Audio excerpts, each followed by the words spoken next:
Después de graduarse, 3 jóvenes agredieron a una compañera de clase tranquila que había sufrido acoso durante toda su vida escolar. Una década más tarde, cada uno de ellos recibió una carta anónima con una fotografía de su graduación y una escalofriante leyenda: "Tú eres el siguiente". Queridos amigos del canal Historias Reales, mientras nos adentramos en los recuerdos de los protagonistas de esta historia, dedica un momento a compartir en los comentarios desde dónde nos escuchas o tus respuestas forman un puente invisible que nos une a todos en una comunidad única y compasiva, que comprende el poder de la escucha y la empatía. Y ahora, comienza nuestra historia. Una pálida neblina amarilla de polen de álamo se arremolinaba en el aire de junio, posándose sobre el asfalto agrietado y los techos de los viejos coches Siguli.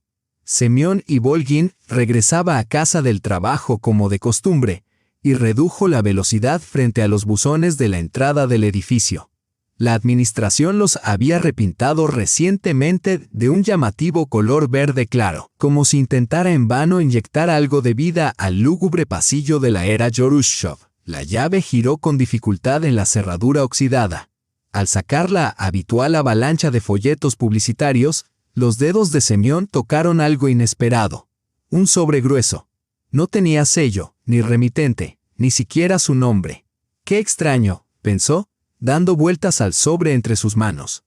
Solo cuando subió al 4º piso y cerró la puerta tras de sí, se atrevió a abrirlo.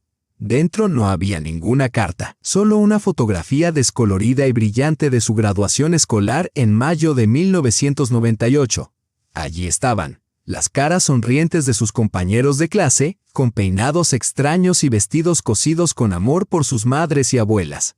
Podría haber sido una instantánea, perfectamente normal del pasado, si no fuera por la gruesa cruz negra garabateada sobre 3 caras, la suya, la de Víctor Goreev y la de Rodion Penkov.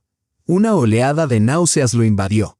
Ese miedo frío y viscoso que había enterrado durante años bajo la rutina y el olvido. Volvió a asomar la cabeza. El sudor le brotó en la frente y la foto se le resbaló de los dedos temblorosos, revelando su siniestro mensaje al caer al suelo, jadeando en busca de aire. Semyon se sintió como si se estuviera ahogando, arrastrado por los recuerdos que tanto había intentado reprimir. Pero el pasado había vuelto. Se alzaba justo al otro lado del umbral, silencioso y paciente, como un depredador esperando para atacar. Primavera de 1998. Un antiguo edificio escolar a las afueras de la ciudad. El timbre que marcaba el final de la última clase sonó con un aire solemne y definitivo. Faltaban pocos días para la graduación y los alumnos de 11º curso ya se habían despedido mentalmente del colegio. El pasillo se llenó de voces cuando los chicos y chicas salieron de las aulas, charlando animadamente sobre sus trajes de graduación y sus planes para la celebración. «Oye, Goreev, tu novia está presumiendo otra vez», bromeó Rodion Penkov, señalando con la cabeza a una chica alta y delgada que salía del aula de literatura. Larisa Snegireva se movía con su habitual andar encorvado, apretando contra el pecho un maletín raído con una esquina rota. Su vestido descolorido le quedaba holgado, con las mangas estiradas y húmedas por los frecuentes lavados. Llevaba el pelo castaño claro recogido con una goma elástica sencilla. Se mantenía pegada a la pared, tratando de evitar el contacto visual con el ruidoso grupo de compañeros.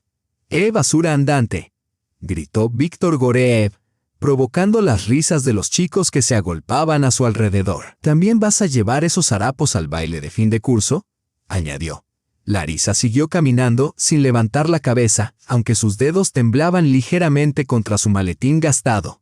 «¿Qué? ¿Estás sorda?», se burló Víctor, flexionando sus impresionantes bíceps mientras se colocaba delante de ella, bloqueándole el paso.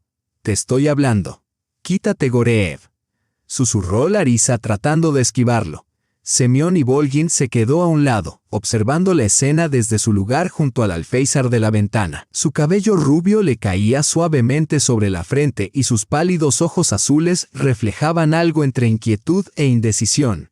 No había participado en el acoso, pero tampoco había defendido a Larisa. Semyon se había limitado a mirar, y cada vez que lo hacía, una oleada de náuseas y vergüenza lo invadía. ¿Qué esperabas?, se burló Víctor. Nos delataste en el examen de geometría. ¿Crees que voy a olvidarlo? Se inclinó hacia ella y le susurró algo inaudible al oído. Larisa levantó la cabeza y por un instante, Semyon se encontró con su mirada. Unos ojos grandes y oscuros llenos de dolor silencioso, pero ardiendo con una fuerza interior que le cortó la respiración. Al segundo siguiente, ella se escabulló entre Víctor y desapareció tras la esquina. ¿Qué tienes con ella?, preguntó Rodión acercándose a Víctor. Olvídalo, gruñó Víctor. Esa ratita me metió en problemas. Filinovna me puso una mala nota por su culpa. ¿Quizás porque dejaste tus chuletas a la vista?, murmuró Semyon sin pensar. Víctor se volvió hacia él al instante. Ah, ¿ahora defiendes a tu novia apestosa?, espetó acercándose a Semyon. ¿O ya has olvidado cómo te dio una paliza tu madre delante de toda la escuela por perder el dinero del almuerzo? Semyon palideció. Ese recuerdo era su tormento privado. Nadezhda Ivolgina, enfermera de la clínica local y madre soltera, lo había regañado tan fuerte en el pasillo que todos los alumnos de la planta lo habían oído. No te atrevas a deshonrar a la familia, le había gritado agitando los brazos mientras él se quedaba paralizado, con la cabeza gacha, rezando para desaparecer por el suelo. No la estoy defendiendo, murmuró Semyon, apartando la mirada. Solo digo lo que pasó. El tono de Víctor cambió de repente. Les dio una palmada en el hombro a ambos chicos con la condescendencia que se reserva a quienes lideran y esperan ser seguidos. Muy bien, chicos, tengo un plan. Yo mismo arreglaré las cosas con Snegireva después de la graduación. Fingiré ser su amigo y ella picará. A continuación, durante los siguientes minutos, Víctor expuso su plan, y con cada palabra, la inquietud de Semyon aumentaba. No se trataba de una simple burla escolar. Lo que Víctor proponía era algo más oscuro, algo cruel. Pero Semyon no dijo nada. Su cobardía y su deseo de pertenecer a ese grupo pudieron más. Al día siguiente, mientras los tres holgazaneaban detrás de la sala de calderas de la escuela, compartiendo un cigarrillo, Semyon vio a Larisa sentada sola en un banco del patio. Estaba encorvada sobre un cuaderno, garabateando furiosamente con un lápiz. La curiosidad pudo más que él. Mientras Víctor estaba distraído, hablando con entusiasmo de su nueva consola de videojuegos, Semyon se escabulló silenciosamente y dio la vuelta para ver qué estaba dibujando Larisa.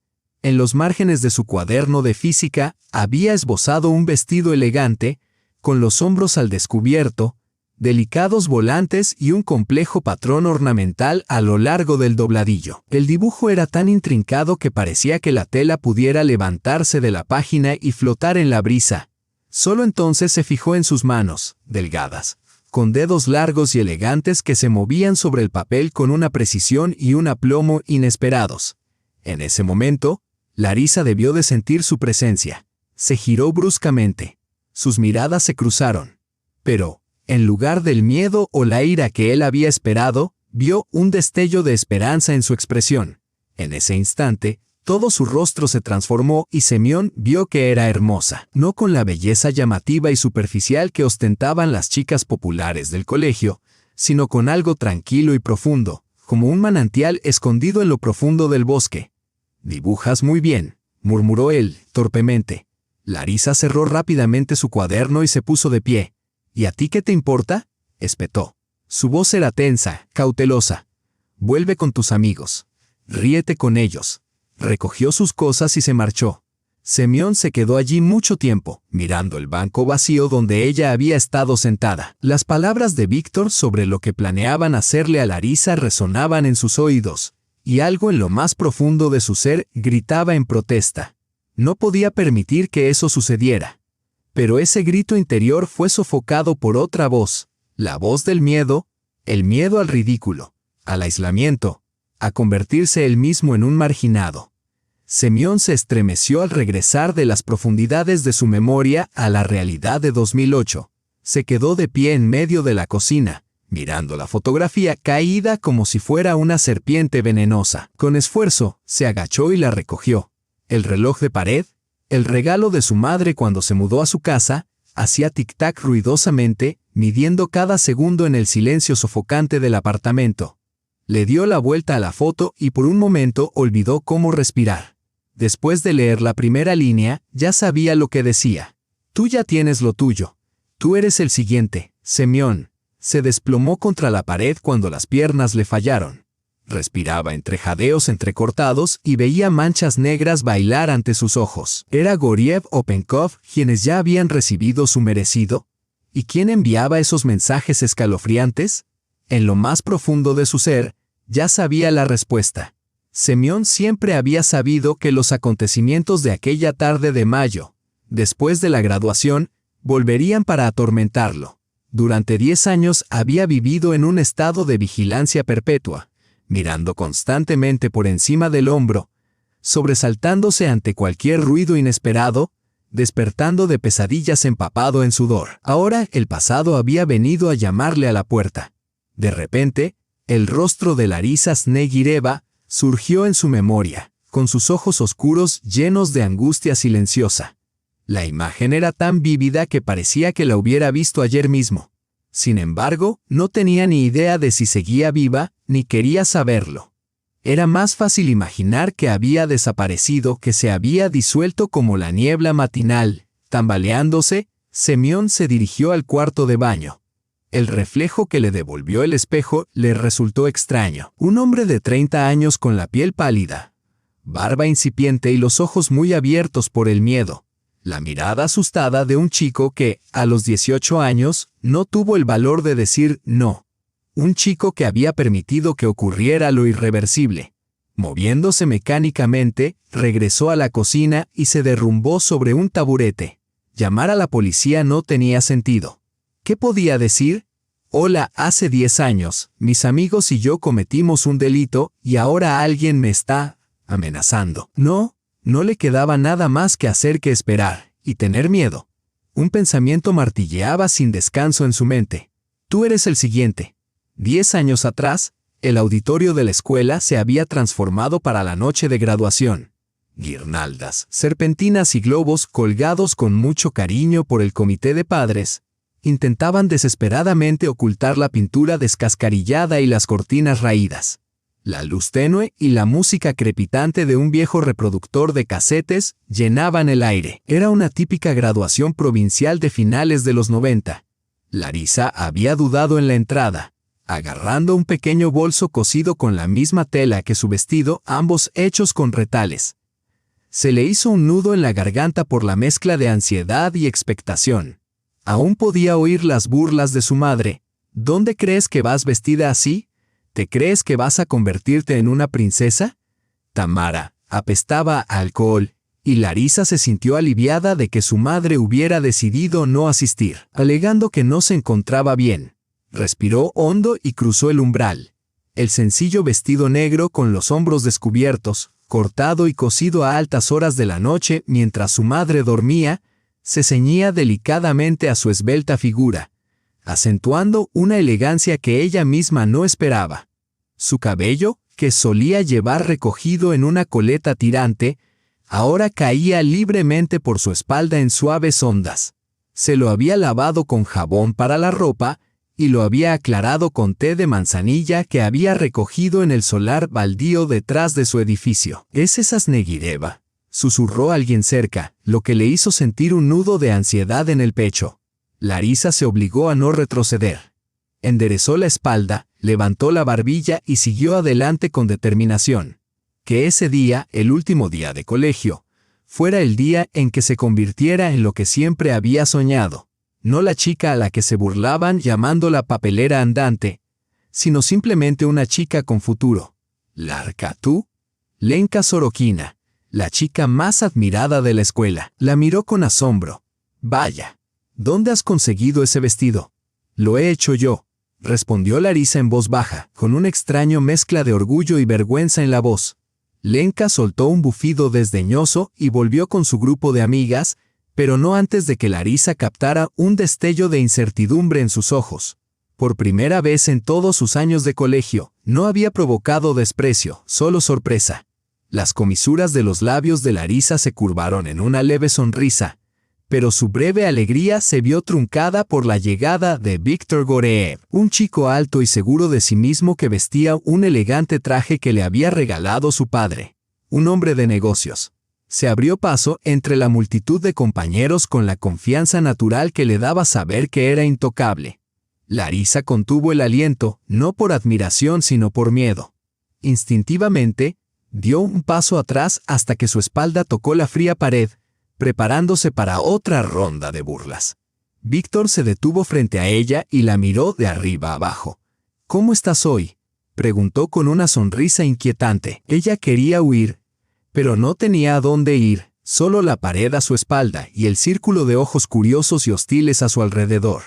«Escucha, quería pedirte perdón», dijo inesperadamente. La sala pareció quedarse en silencio. «Por todo. El curso casi ha terminado. ¿Qué sentido tiene seguir peleando?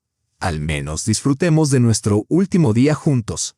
Larisa lo miró fijamente, incapaz de procesar lo que estaba oyendo. Era realmente el mismo Víctor Goreev que había convertido sus años escolares en un infierno y ahora le pedía perdón. Algo se agitó en su pecho, una frágil y naive esperanza. ¿Y si era verdad? ¿Y si, solo por esta vez, la aceptaban? «Vamos al campo después de la ceremonia», continuó Víctor sin esperar respuesta. «Barbacoa, música, deberías venir con nosotros». Algo brilló en sus ojos. Una advertencia. Un recuerdo. Su instinto le gritaba, «No le creas». Pero otra voz más suave, más solitaria, le susurró, «¿Y si es tu oportunidad? ¿Y si solo por esta vez?» Víctor permaneció inmóvil, observándola. «Está bien», dijo Larisa en voz baja, «solo por un rato». En 2008, el teléfono del apartamento de Semyon sonó y sonó sin que nadie respondiera. Por tercera vez, marcó el número de Rodion Penkov. Al ver que nadie contestaba, lanzó el teléfono al sofá con frustración. La imagen de la amenazante nota del día anterior aún ardía en su mente. Desde el pasillo, la cerradura de la puerta principal hizo clic, lenta y deliberadamente. La llave giró. Semyon se estremeció, sintiendo como la culpa le oprimía el pecho. Enderezó la postura e intentó adoptar una expresión despreocupada. «He comprado el queso que te gusta», dijo la melodiosa voz de Polina desde el pasillo, teñida de un ligero acento francés. «Y una botella de vino. Celebremos tu ascenso». Entró en la habitación. Una rubia menuda y delicada, de ojos grises como el acero. Profesora de francés, culta hasta la médula, desprendía un aura de calidez y comodidad doméstica que Semyon siempre había echado en falta en su vida. ¿Cómo había acabado en este pueblo olvidado? Había llegado después de la universidad y nunca se había marchado, alegando con una suave sonrisa que se había enamorado de la naturaleza local. Pero esa sonrisa se desvaneció gradualmente cuando sus ojos se encontraron con la mirada atormentada de Semyon. «¿Qué pasa?», preguntó ella, percibiendo al instante el cambio en él. «Tengo que decirte algo», dijo él, con voz baja y tensa. «Creo que tengo un problema». Le explicó lo del extraño sobre la fotografía tachada, la nota amenazante, pero no llegó a revelarle toda la verdad que se escondía tras la amenaza. 10 años de silencio lo habían encadenado, incluso en presencia de la mujer que amaba. «Semyon, esto es grave», dijo Polina sentándose a su lado y tomándole la mano. «Tenemos que ir a la policía». «No, eso es demasiado», respondió él rápidamente y ella retiró la mano, sorprendida. «Lo siento, es que no puedo», añadió él. Ahora había algo nuevo en los ojos de ella, una distancia cautelosa, como si acabara de darse cuenta de que quizá estaba viviendo con un extraño. «¿Qué estás ocultando, Semyon?». Él se dio la vuelta. ¿Cómo iba a explicarle que el profesor de historia encargado de enseñar moral a los niños había cometido en el pasado un acto imperdonable? «Por favor, confía en mí», murmuró. «Yo me encargaré de todo, Polina». Ella lo miró durante un largo rato antes de asentir con la cabeza. Pero la mirada recelosa permaneció en sus ojos. Entre ellos se había roto algo invisible. Y Semyon, con un frío escalofrío, comprendió que aquello solo era el principio. Mayo de 1998. El campamento abandonado de Orlianok. El viejo Moskvich de Víctor, heredado de su padre, traqueteaba por el camino forestal lleno de baches, sacudiendo a Larisa de un lado a otro en el asiento trasero. Ella se aferraba desesperadamente a la tapicería desgastada. A su lado estaba Semyon, inusualmente callado. Delante, Rodion, ya sonrojado, apretaba una botella de vodka contra su pecho. «Ya casi hemos llegado», gritó Víctor alegremente, maniobrando el coche para entrar en un claro. «Bienvenidos a nuestro pequeño nido de águilas». El campamento ofrecía un aspecto lúgubre. Cabañas de madera derruidas con techos combados, una pista de baile en ruinas, columpios oxidados que chirriaban como un gramófono encantado. En la plaza central, las estrellas descoloridas del pavimento aún eran apenas visibles, y un mástil se inclinaba torpemente hacia un lado, despojado de su bandera. «Este lugar da un poco de miedo», murmuró Larisa al salir. «Pero nadie nos molestará», dijo Rodion con un guiño. «Coged el equipo», dijo Víctor. Rodion sacó del maletero 2 botellas de vodka, bolsas de aperitivos y una grabadora a pilas. Semyon se quedó cerca, evitando torpemente la mirada de Larisa. Ella notó que le temblaban las manos mientras ayudaba a extender una vieja manta en el suelo, frente al comedor abandonado. Se acomodaron alrededor del improvisado picnic. Víctor sirvió vodka en vasos de plástico y brindó por la libertad de la escuela. Larisa dudó. No quería beber, pero tampoco quería arruinar la frágil sensación de pertenencia. Bebió. El líquido le quemó la garganta y le robó el aliento. Tosiendo, sintió que el calor le subía a las mejillas y la cabeza se le mareaba. El mundo a su alrededor se volvió borroso. Sus contornos se suavizaron como nieve derretida. Semyon tomó un sorbo torpe y también tosió. Víctor se rió. «Vamos, novatos, ¿es la primera vez que bebéis?» Media hora y varios tragos más tarde, la inquietud habitual de Larisa se había desvanecido. En su lugar apareció una extraña y liberadora audacia. Incluso se rió con sinceridad de una de las historias de Víctor sobre sus profesores. Su propia risa sonaba lejana, desconocida y libre. «¿Conoces a Snegirev?», preguntó Víctor de repente. Algo en su tono hizo que Larisa sintiera un escalofrío recorriendo su espalda. «No hemos venido aquí solo para pasar el rato», dijo. «Tenemos una sorpresa para ti». Ella intentó levantarse, pero su cuerpo se negó a obedecer. Le latía la cabeza y todo daba vueltas ante sus ojos. ¿Qué le había echado en la bebida? Una oleada de pánico inundó su mente. «Creías que eras más lista que todos los demás, ¿verdad?», se burló Víctor, inclinándose hacia ella. Su rostro se retorció, contorsionándose en una expresión de ira y malicia. «Filinoña está llamando a la puerta, fingiendo ser inocente. Pero todos sabemos que tu madre es la última mujer en la que alguien confiaría en esta ciudad». «No te atrevas», espetó Larisa, luchando por ponerse en pie, pero sus piernas la traicionaron. «Ya basta, Víctor», graznó Semyon, levantándose temblorosamente. «Esto ya no tiene gracia. Siéntate, Semia», se burló Víctor, empujándolo con rudeza. «¿O quieres acabar como tu padre, un borracho que murió debajo de una valla?» Semyon palideció y pensamientos fragmentados atravesaron su mente confusa. Pero el alcohol y el miedo lo paralizaron. Observó con horror cómo Víctor tiraba de Larisa por el pelo, mientras ella intentaba desesperadamente liberarse, impotente contra su agarre, y Rodion, jadeando pesadamente, le sujetaba los brazos. Lo que sucedió a continuación quedó grabado para siempre en su memoria, como fragmentos de cristal roto. El grito de Larisa se cortó abruptamente, como si alguien hubiera cortado una cuerda. El sonido de la tela rasgándose, su propio cuerpo traicionándolo en respuesta a la pesadilla que se desarrollaba ante él. Una pesadilla que violaba hasta la última fibra de la decencia humana. La mirada de puro terror en los ojos de Larisa cuando se dio cuenta de que Semyon no detendría esta locura, sino que sería cómplice de ella. Cuando todo terminó, Larisa logró liberarse, tropezando y cayendo. Entonces, un ruido sordo resonó en el silencio. No había visto la losa de hormigón de los antiguos cimientos en la oscuridad y se golpeó la cabeza con fuerza. «Maldita sea, ¿está muerta?», jadeó con acento agudo Víctor, corriendo hacia la figura caída. «Rodion, comprueba si está viva». Rodion se acercó tambaleándose y se agachó. Parecía respirar, pero había demasiada sangre. «Tenemos que salir de aquí», ordenó. «Ahora». ¿Has visto algo?, siseó Víctor. Semyon se quedó paralizado, con la mirada fija en el cuerpo sin vida de Larisa en la hierba. La neblina alcohólica comenzó a disiparse, sustituida por una abrumadora ola de horror. «No podemos dejarla aquí», susurró. «¿Morirá y tú quieres ir a la cárcel?», gruñó Víctor agarrándolo por el pecho. «Te voy a llevar conmigo, ¿entendido? No voy a ir solo». Se marcharon, dejando a Larisa atrás en el campamento abandonado. Durante todo el viaje de vuelta, Semyon se quedó sentado en silencio en el asiento trasero, encogido sobre sí mismo. Algo dentro de él había muerto aquella noche, algo irreemplazable, que nunca volvería a revivir. En 2008, la televisión murmuraba en un rincón del salón, transmitiendo las noticias de la noche.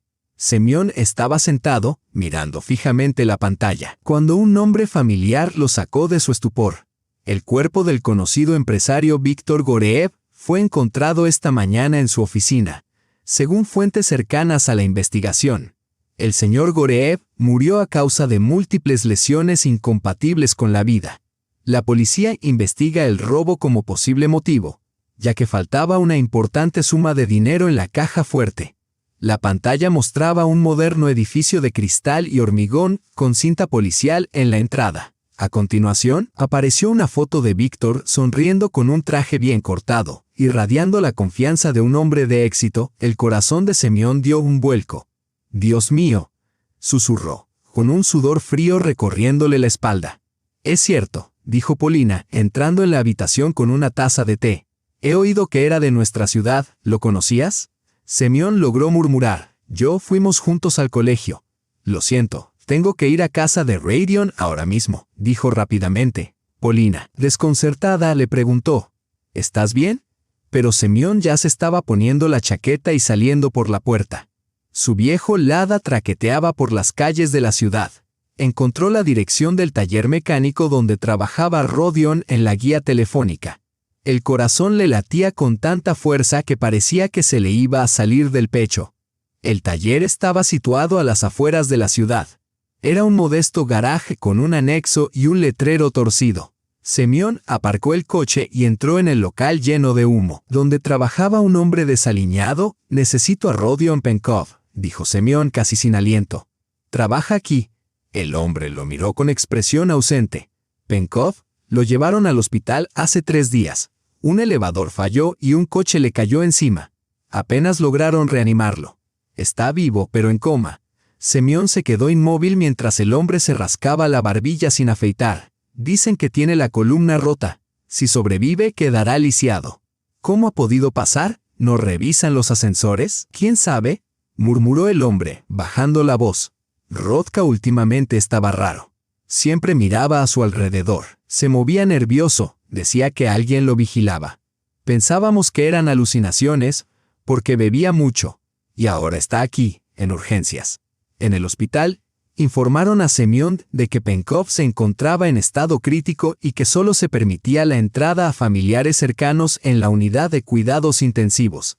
Cuando Semyon mencionó que no tenía familia, la enfermera le permitió a regañadientes ver brevemente a su amigo a través del cristal. El rostro pálido y demacrado de Rodion parecía una máscara de cera, enredado en tubos y cables. Yacía inmóvil. Solo el respirador artificial hacía que su pecho subiera y bajara.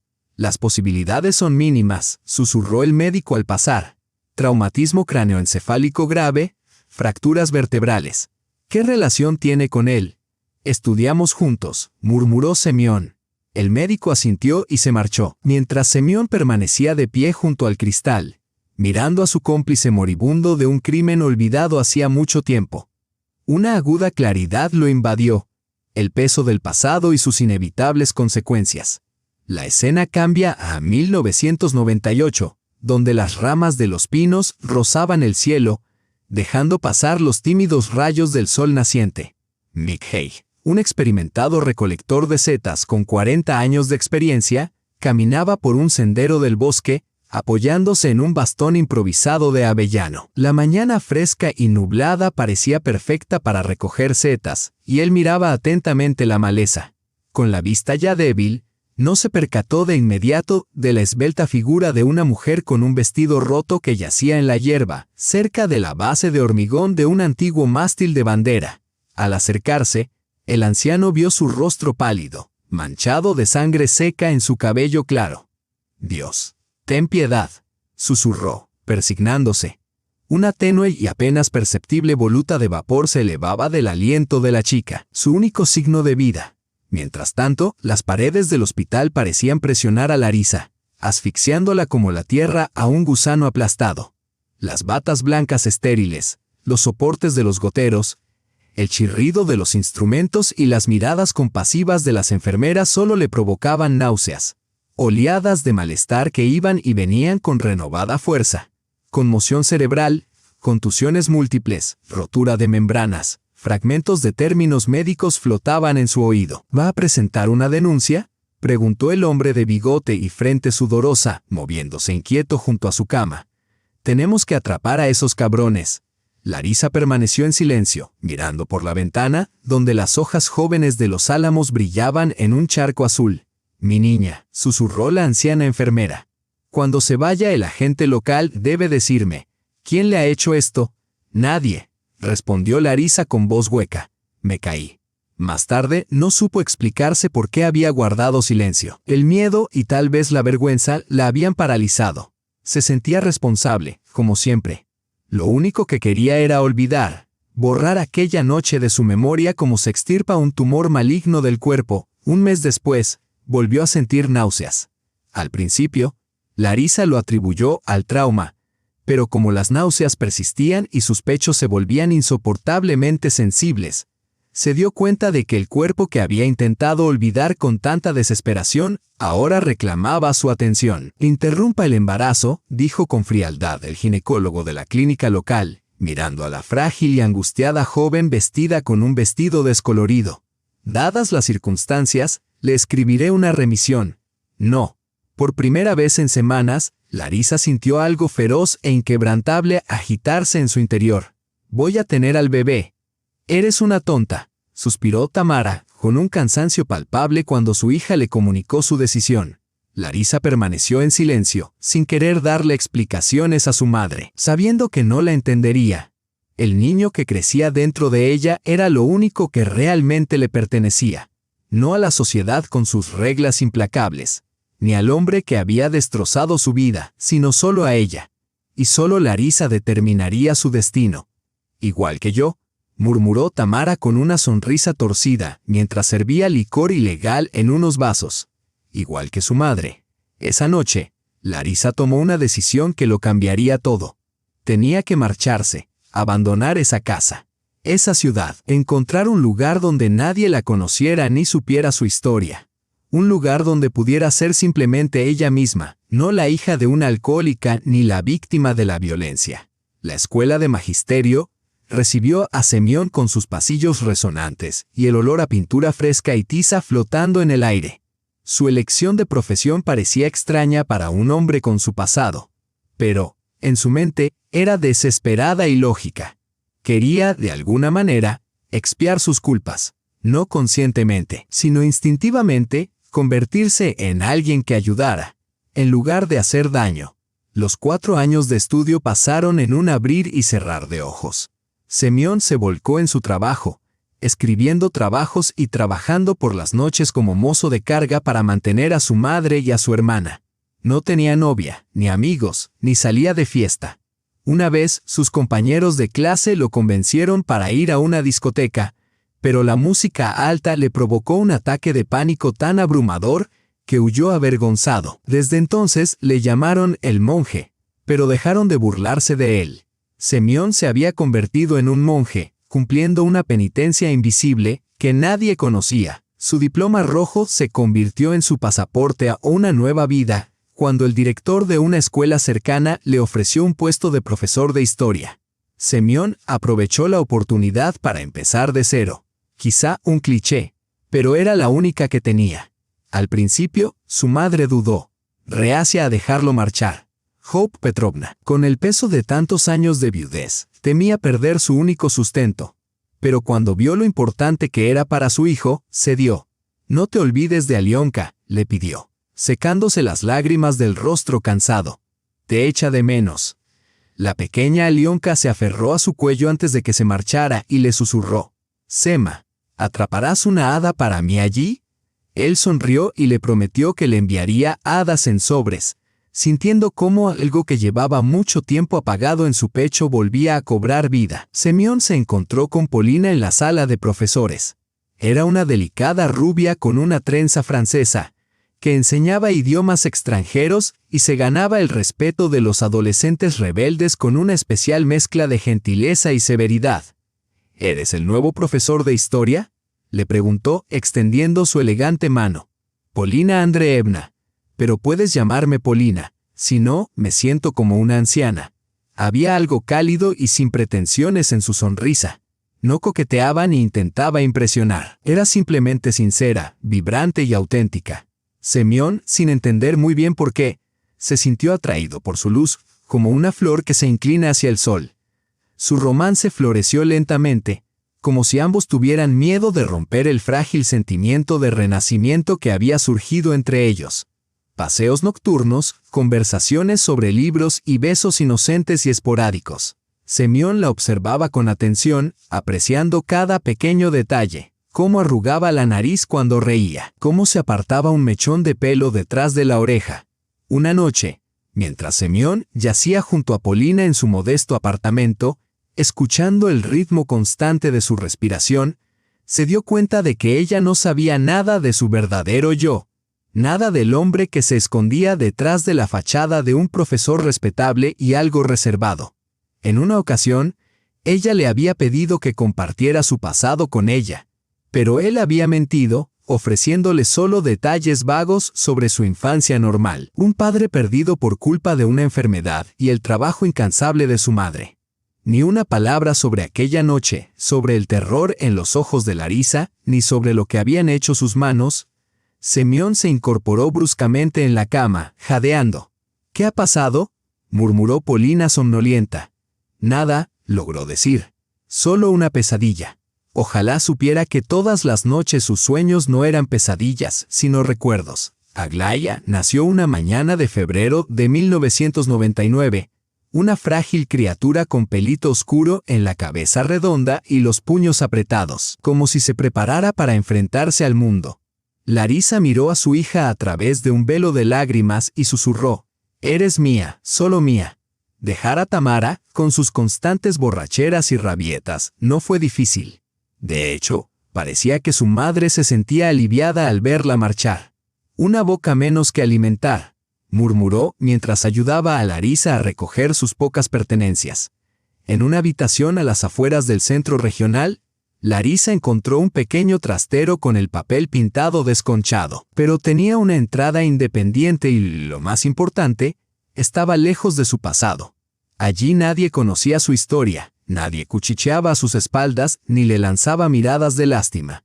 Encontrar trabajo mientras cuidaba de un bebé era casi imposible. Pero Larisa se las arreglaba con trabajos ocasionales, fregar suelos en los pasillos de los edificios, colocar anuncios y coser artículos sencillos por encargo, fundas de almohada, delantales y cortinas. Por la noche, cuando Aglaya se dormía, dibujaba vestidos, trajes y blusas, los mismos modelos que antaño habían llenado las páginas de sus cuadernos escolares. Cuando Aglaya cumplió 1 año, Larisa decidió matricularse en la universidad para estudiar diseño de moda. Cursó sus estudios por correspondencia por las noches, con su hija dormida a su lado, estudiando álbumes de bocetos, apuntes sobre teoría del color y la historia de la moda hasta el amanecer. «Tienes mucho talento», le dijo una vez una anciana profesora de costura, «pero hay mucho dolor en tus diseños. Podría ahuyentar a los clientes potenciales».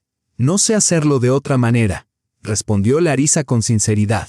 Su colección de graduación, que incluía vestidos con líneas asimétricas que parecían cicatrices o grietas, pero que acentuaban la feminidad y la belleza, causó sensación a nivel local. Un pequeño taller en el centro de la ciudad le ofreció un trabajo y por primera vez en muchos años, Larisa sintió que el suelo bajo sus pies se solidificaba. Aglaya se convirtió en una niña extraordinaria, tranquila y seria, con unos ojos que parecían traspasar la mirada. A veces, Larisa notaba algo inquietantemente familiar en su hija. La forma en que inclinaba la cabeza, el hábito de fruncir el ceño cuando estaba absorta en sus pensamientos. Eso despertaba algo en el corazón de Larisa, un dolor sordo, como si una vieja herida hubiera vuelto a sangrar. Fue en una lluviosa tarde de octubre cuando ocurrió. Larisa había ido a recoger a Aglaya, de 5 años, al jardín de infancia. Al salir del edificio, chocó con un hombre alto que llevaba un abrigo caro. Murmurando una disculpa, intentó esquivarlo, pero el hombre la agarró de repente por el codo. Larisa Snegireva levantó los ojos y se quedó paralizada. Solo había visto a este hombre en fotografías en la sección de sucesos del periódico, pero su instinto lo reconoció al instante como su padre biológico. Las mismas cejas pobladas, los mismos hombros caídos, el mismo mentón fuerte. Pavel Savitsky se presentó. Tú, bueno, te estaba buscando. ¿Por qué, Larisa?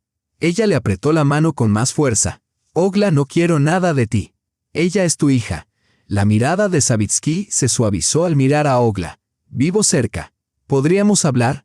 Entraron en un elegante apartamento de clase ejecutiva donde cada detalle, desde las pesadas cortinas hasta las estatuillas de mármol, gritaba dinero y poder.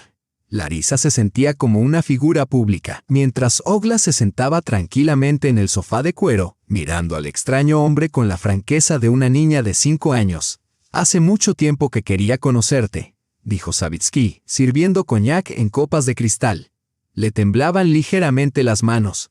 «Tu madre, la mujer a la que violaste», dijo Larisa en voz baja. La copa se quedó suspendida en el aire. Savitsky tragó saliva y la volvió a dejar sobre la mesa. «Fue diferente», dijo con voz ronca. «Sí, le hice daño, pero la quería a mi manera.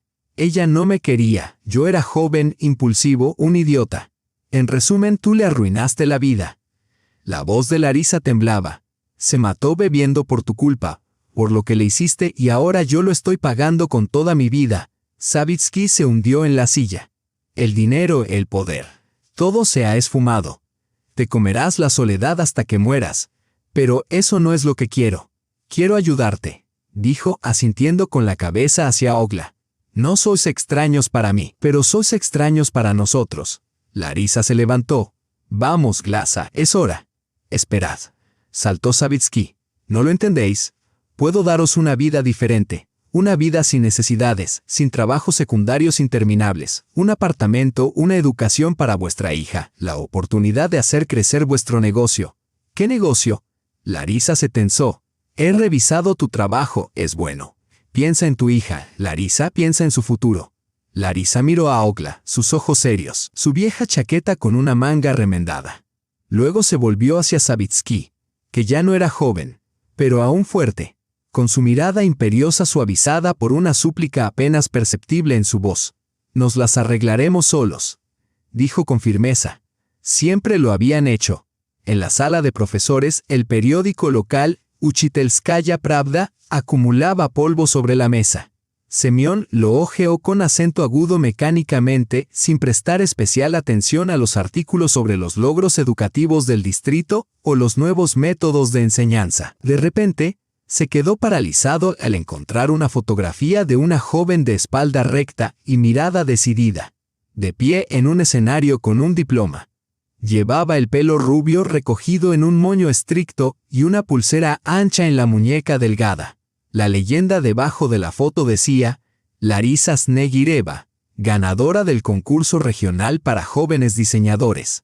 Presentó una colección titulada Renacimiento, que conquistó al jurado por sus líneas atrevidas y su profundidad psicológica». Semyon, como si estuviera contemplando a Eva, una niña que dibujaba en un cuaderno en el patio del colegio, una niña a la que no había ayudado, una mujer a la que había traicionado. Se dio cuenta de que ella había sobrevivido. Y no solo eso, sino que había triunfado sobre el horror que le habían infligido. Había triunfado. Saberlo le produjo un sentimiento de alivio y dolor a la vez, que le atravesó el corazón como una aguja al rojo vivo. Su vida había florecido a pesar de él, a pesar de todo lo que había hecho y dejado de hacer. Semyon, ¿estás bien? Polina entró en la sala de profesores. Estás pálido. ¿Va todo bien? Sí, todo va bien, logró decir. Solo un viejo conocido en una fotografía. Qué guapa es Polina, murmuró ella, inclinándose sobre el periódico. Es diseñadora, muy conocida. Semyon se apartó de la ventana, esperando que ella no viera la expresión de su rostro.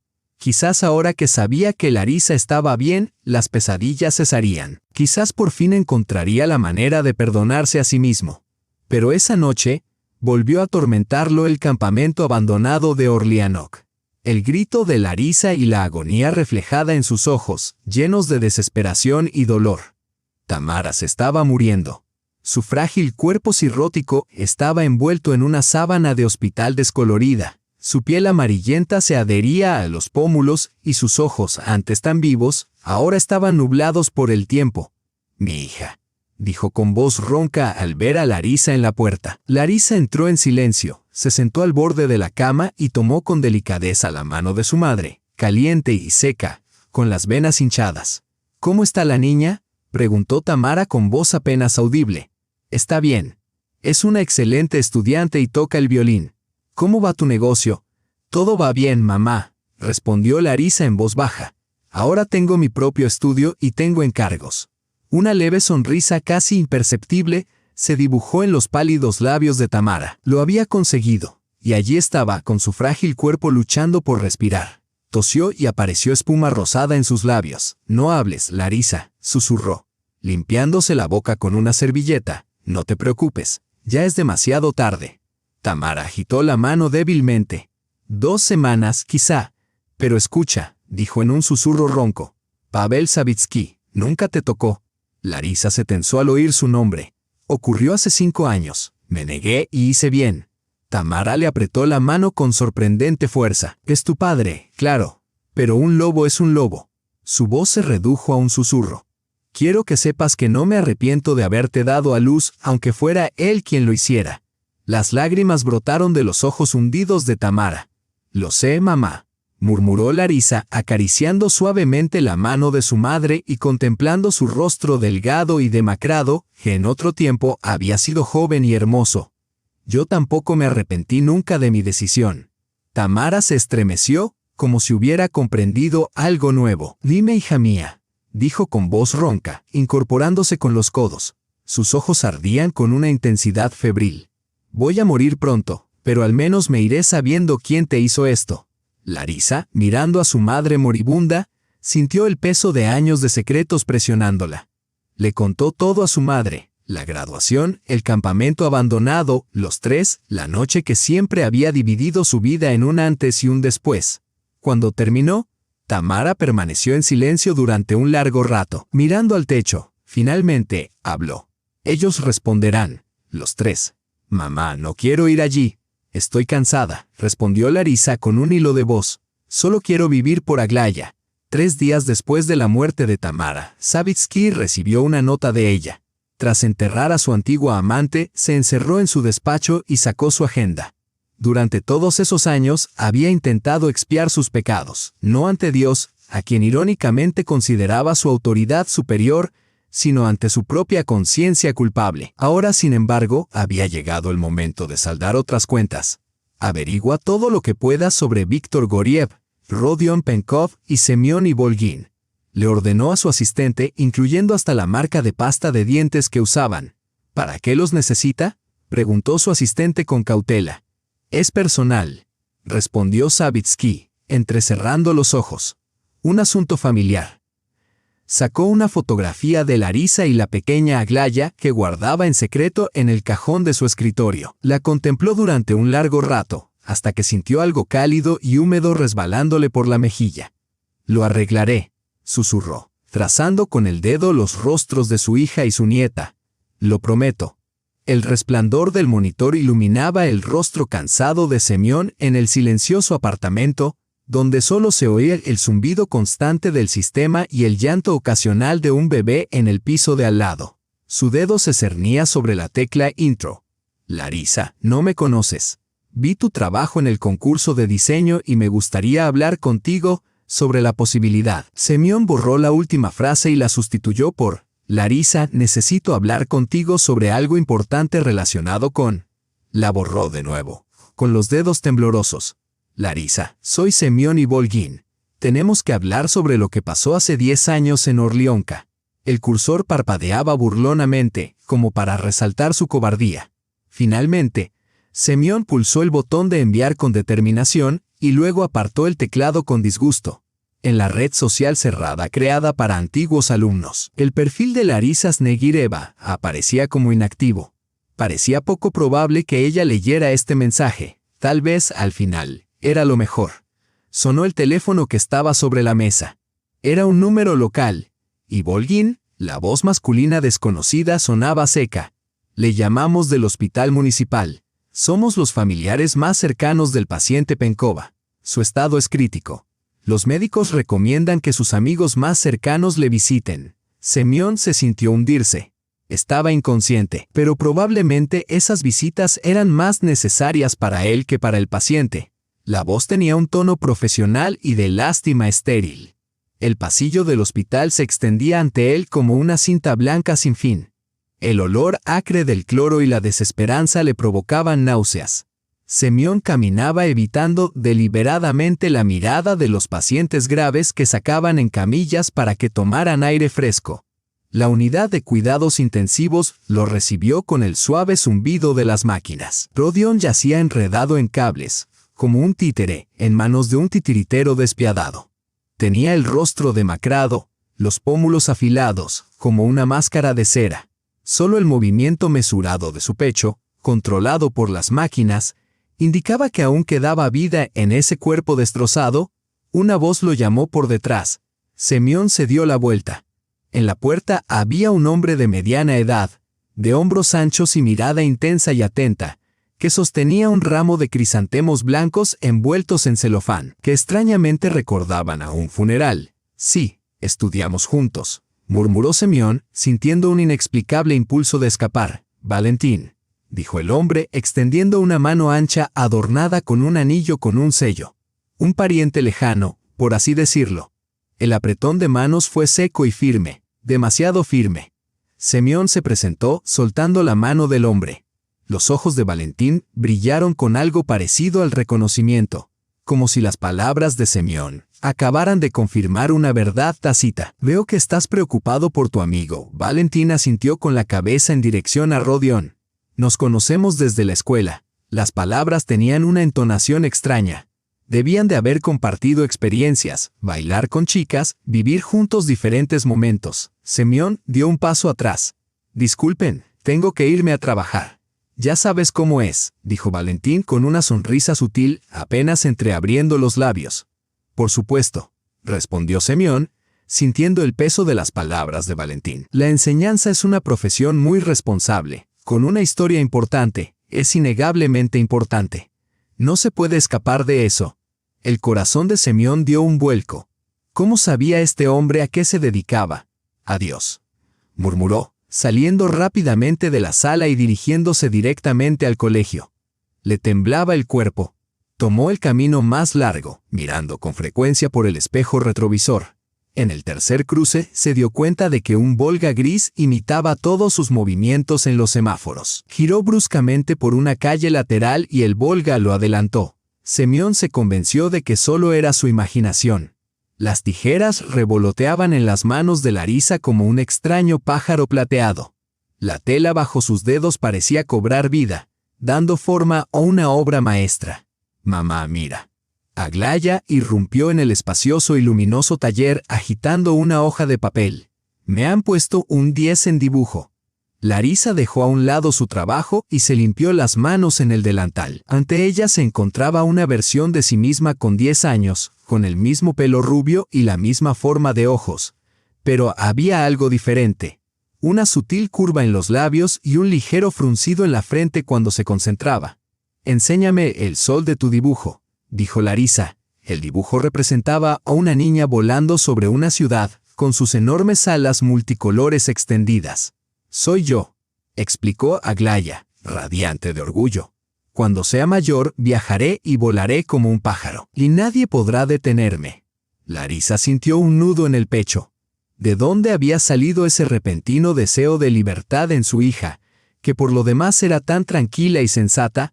Era como si Aglaya se sintiera atrapada en los límites de su mundo familiar. «Lo harás», murmuró Larisa, besando la cabeza de su hija. «Ahora ve a comer. Lidia Sergeevna te ha preparado tus tortitas de queso favoritas». Mientras Aglaya corría hacia la cocina, Larisa volvió a su trabajo. El atelier Snegireva ocupaba la primera planta de una antigua mansión en el centro de la ciudad. 3 amplias habitaciones y una acogedora zona de recepción donde trabajaban 2 ayudantes. En solo 2 años, el pequeño atelier se había transformado en una casa de moda, cuyos diseños eran apreciados por su individualidad y estilo único. Con sus vestidos, Larisa expresaba lo que nunca podía decir en voz alta. Su primera colección fue un grito de angustia. La segunda, un triunfo de la resiliencia, y la tercera, en la que estaba trabajando ahora, se llamaría Libertad. Los diseños presentaban siluetas suaves y fluidas, liberadas de las cargas del pasado. Su teléfono vibró con un mensaje de las redes sociales. «Hola, Larisa, admiro sinceramente tu talento, pero te escribo por otro motivo. Sé lo que Víctor Goreev, Rodion Penkov y Semyon Ivolgin te hicieron hace 10 años. El primero ya ha recibido su merecido y el segundo está a punto de recibir el suyo». El mundo a su alrededor pareció temblar, y Larisa se hundió en una silla, invadida por un escalofrío. Había pasado años tratando de borrar esos nombres de su memoria, pero ahora habían regresado, saliendo de los rincones más oscuros de su mente, envenenando todo por lo que había trabajado. «¿Quién eres?». Con dedos temblorosos escribió una respuesta. «Una persona que busca restaurar la justicia». «¿Nos vemos?», preguntaba el mensaje. Larisa tragó saliva con dificultad, con la garganta apretada. Miró por la ventana, donde Aglaya jugaba con los niños del vecino en el parque. No podía, bajo ninguna circunstancia, permitir que la reconocieran. «Nadie debe saber dónde ni cuándo», escribió, sintiendo cómo el miedo la carcomía por dentro. Sin embargo, la cafetería Nostalgia estaba casi vacía, con lámparas antiguas que proyectaban un cálido resplandor sobre los manteles a cuadros y una suave melodía de una película soviética sonando de fondo. Larisa eligió una mesa en un rincón, de espaldas a la pared, un hábito que había desarrollado por la necesidad de controlar siempre su entorno. Delante de ella había una taza de té frío, sin tocar. Fue entonces cuando Pavel Savitsky apareció en la puerta. Al principio no lo reconoció. Había cambiado con los años. Había engordado y envejecido, pero seguía teniendo el mismo aura de autoridad, la de un hombre acostumbrado a dar órdenes. «Al final has venido», dijo, sentándose en la silla frente a ella. «Gracias. Así que eres tú, Larisa». Ella lo miró fijamente, incapaz de ocultar su asombro. «¿Por qué todo esto? ¿Por qué los mensajes anónimos? ¿Y cómo sabes lo que pasó?» «Tu madre me lo contó antes de morir», respondió Savitsky, haciendo una señal a la camarera, aunque Larisa negó con la cabeza sin interés en pedir nada. «Me envió una carta. Le prometí que cuidaría de ti y que se haría justicia». «¿Justicia?». La voz de Larisa se quebró. «¿Qué justicia?». «Goriev está muerto». Savitsky mantuvo la mirada fija. «Fue un accidente durante el robo de la oficina de Penkov. Está en coma y es probable que no se recupere. Y Volgin es el último que queda». Larisa se quedó pálida. «¿Los mataste?», preguntó con voz temblorosa, incrédula. «Yo no personalmente», Savitsky se encogió de hombros. «Pero bajo mi mando se lo ganaron». «¿Y quién te dio derecho a decidir eso?», preguntó ella con voz llena de ira. «He pasado 10 años reconstruyendo mi vida, aprendiendo a vivir sin odio, sin venganza. Y ahora vienes tú y lo arruinas todo». «Estoy defendiendo el honor de mi hija», dijo Savitsky con firmeza. «Es lo que debe hacer un padre». «¿Un padre?». La sonrisa de Larisa era amarga. «¿Dónde estabas cuando mi madre se estaba muriendo y yo me moría de hambre? ¿Dónde estabas cuando me atormentaban en la escuela? ¿Dónde estabas cuando di a luz a los 19 años y no sabía cómo alimentar a mi hija? No eres un padre. Eres un hombre que solo se acuerda de su hija cuando le conviene». Savitsky se quedó en silencio, con la mirada baja. «Basta», dijo Larisa en voz baja, pero con determinación. «No quiero venganza. No quiero que mates a nadie por mí. No quiero que Aglaya se entere nunca de que su abuelo es un asesino. Ya es demasiado tarde para eso, espetó él. El motor del coche rugió al arrancar. No quiero hablar más de esto, respondió ella, saliendo del coche. Deja a Ivolgin en paz o iré yo misma a la policía. ¿Y qué les dirás?, se burló Savitsky. Que mi padre, al que no quise conocer durante 10 años, está vengándose de mi violador. Les contaré todo, la verdad sobre mí, sobre ti y sobre aquella graduación. Créeme, por el bien de mi hija, volveré a pasar por un infierno si es necesario. En sus ojos ella vio una mezcla de respeto y sorpresa. Era como si su sangre hablara a través de su mirada. Lo pensaré, dijo Savitsky a regañadientes, pero no puedo prometer nada. Mientras tanto, Polina preparaba la cena tarareando una canción francesa. El sonido de los platos, el aroma de la comida recién hecha, la suave luz de la lámpara de la cocina. Todo parecía tan normal, tan acogedor como si perteneciera a otra vida. Semyon se quedó en la puerta, observando a su prometida, y se sintió como un ladrón que había robado esa felicidad. Una felicidad que no era suya, que no se merecía. Aquí está nuestro historiador, sonrió Polina al verlo justo cuando la cazuela estaba lista. ¿Quieres té o café?, preguntó en voz baja. Tenemos que hablar. Algo en su voz la hizo ponerse tensa. Se secó las manos lentamente con un paño y apagó la cocina. ¿Qué ha pasado? No soy quien tú crees. Intentó sonreír, pero sus ojos seguían serios. No importa lo que hicieras hace 10 años, la interrumpió Semyon. Yo, junto con otros 2 hombres, violamos a una chica después de la graduación en un campamento pionero abandonado. El silencio que siguió fue denso y opresivo. Polina se hundió lentamente en una silla sin apartar la mirada de Semyon. ¿Es cierto, Semyon?, preguntó en voz baja. Él miró por la ventana, incapaz de sostener su mirada. Ahora alguien quiere vengarse de nosotros. Los Goriev ya están muertos. Penkov está en coma y yo soy el siguiente. La pausa se prolongó. Semyon se volvió hacia ella. Polina estaba sentada con la cara escondida entre las manos. Di algo, la instó él. Vete, susurró ella con voz ronca. Por favor, vete. Se levantó bruscamente con los ojos llenos de lágrimas y furia. No te conozco, ¿entiendes? Amé a un hombre que no existe. Sin decir palabra, cogió su chaqueta y salió del apartamento, dejando atrás sus pertenencias. ¿Por qué? Las palabras de Polina dolían por su verdad. El Semyon que le había comprado rosas y recitado poesía francesa ya no existía. En su lugar solo había un caparazón vacío, habitado por un niño asustado que se había convertido en un violador por cobardía. En el buzón le esperaba otro sobre. Dentro, una foto de Larisa y una niña con las palabras escritas en el reverso: espera, pronto nos veremos.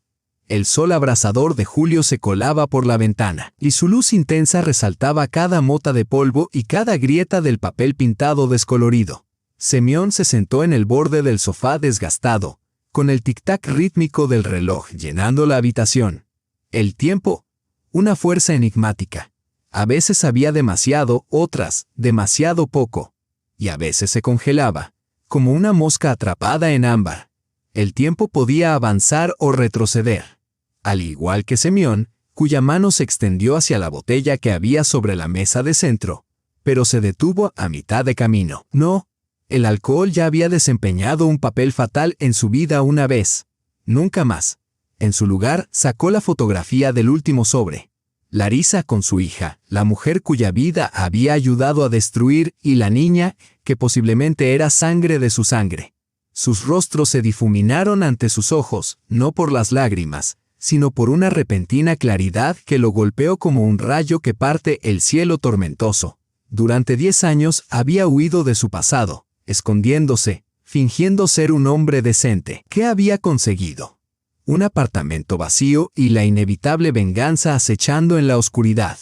Quizás lo único que le quedaba era dejar de huir, dar media vuelta y enfrentarse al daño que había causado a la única persona cuya vida había arruinado, no para suplicar perdón, sino para afrontarlo. Semyon no era tan ingenuo como para pensar que podía borrar el pasado. Simplemente quería actuar como un hombre por una vez, no como el niño asustado que había sido todos estos años. Cogió el teléfono y marcó el número del director: Oleg Petrovich, soy Ivolgin. Necesito un permiso urgente. Sí, entiendo que es el final del trimestre, pero se trata de circunstancias familiares graves. El viaje al centro regional duró 4 horas. El viejo Lada 999 de Semyon traqueteaba ruidosamente por las colinas, con el motor gimiendo como un alma cansada. A través de la ventana abierta, el olor a ajenjo y polvo llenaba el aire. Llegó sin dificultad al estudio de Snegirev, guiado por la merecida fama de Larisa, cuyo nombre aparecía en muchos directorios. El edificio de 2 plantas, con sus grandes ventanas que mostraban elegantes maniquíes con delicadas prendas, era testimonio de su éxito. Sobre la entrada colgaba un modesto pero elegante letrero con un pájaro volando. Aparcó al otro lado de la calle, paralizado al volante, incapaz de dar el último paso. ¿Qué podía decir? Hola, Larisa. ¿Te acuerdas de mí?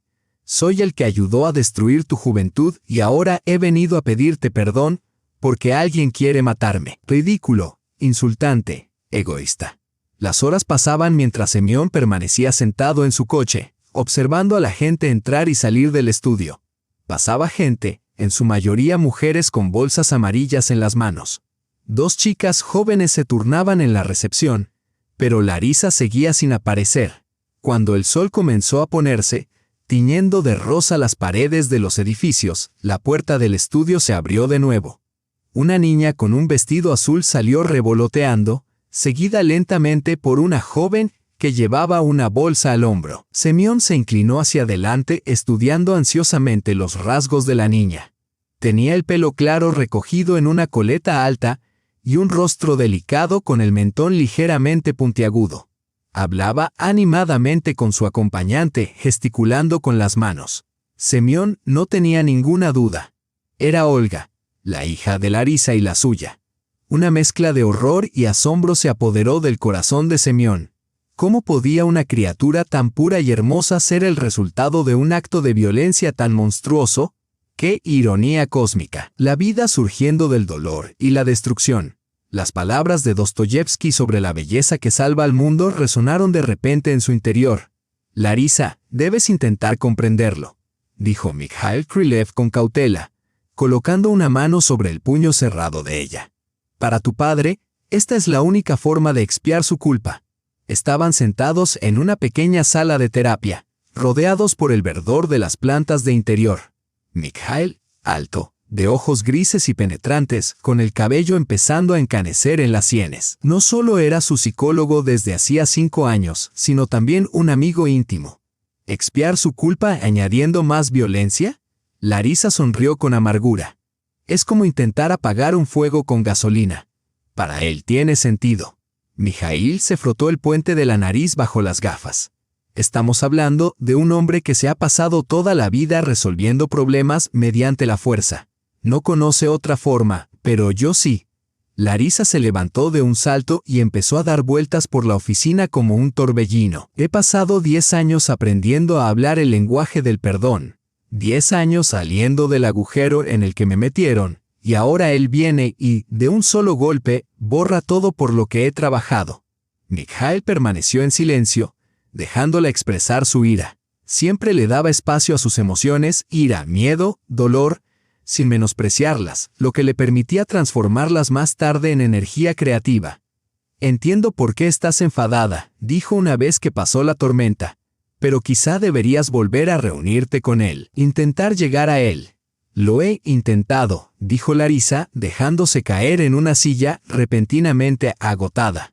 Pero en sus ojos hay tanta desesperación, como si fuera un drogadicto necesitado de una dosis.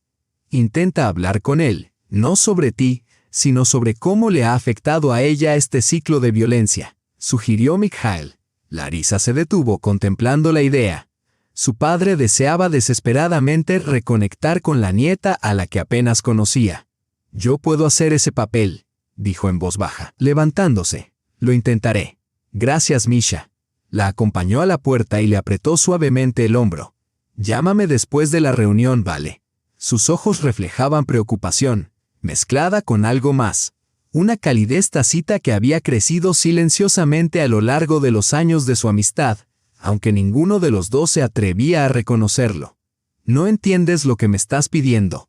dijo Pavel Savitsky, sentado detrás de un enorme escritorio, revisando fotografías en una gruesa carpeta. Era una cuestión de honor.